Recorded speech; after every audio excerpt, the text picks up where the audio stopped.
Բարև ձեզ, ես Ալեքս Տեր-Մովսիսյանն եմ, ես ձեզ այսօր կկարդամ Արծիվն ու կաղնի հեքիաթը,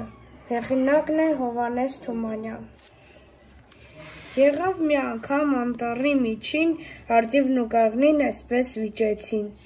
թե որն իրենցից շատ տարիք ապրի, որն է դիմացկան ու պինդ ավելի, արծիվն ասավ, ես կաղնին էլ թե ես, երկուսն էլ համառ ու հպարտ էսպես,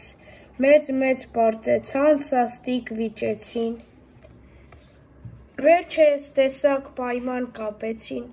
ժամանակ դրին 500 տարի, արքան հավքերի, արքան անտառի, որ թե որոշված են, օրին հասնեն, են օրը մին էլ գան իրար տեսնեն։ Արծիվն իսկույն կաղնուց հեռացավ, հզոր թևերը շարժեց վերացավ։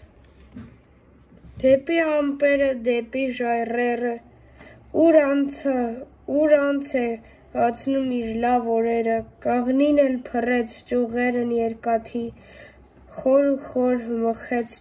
ճանկերն արմատի, ու այնպես հուժկու կանգնեց անտառում ու ուր վայր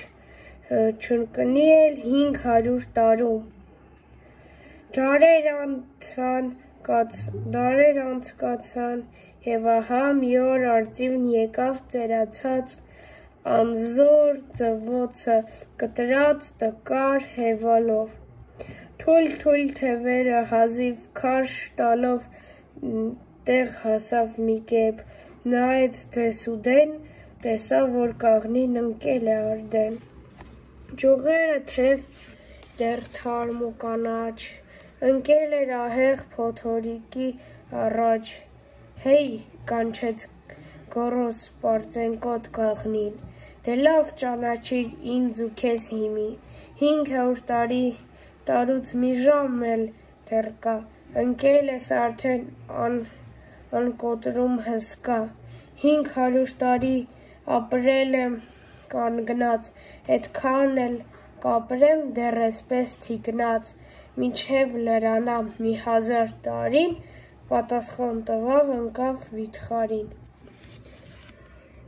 Ինձ այս հեքիաթի մեջ կար անծանոթ բառերը, ինձ անծանոթ էին պարծեցան ու հուժկու բառերը։ Ես այդ բառերը թարգմանում եմ բառարանով և պարծեցան բառը նշանակում է հպարտանալ, իսկ հուժկուն ուժեղ։ Ես կառաջարկեի այս գիրքը կարդալ իմ դասարանցի Արեգին, ինձ թվում է նրա դուրը կգա այս հեքիաթը։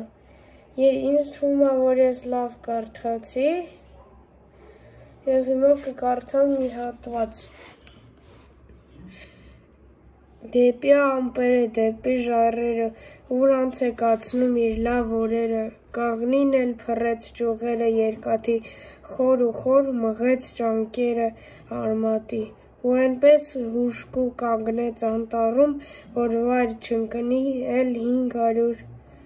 500 տարում։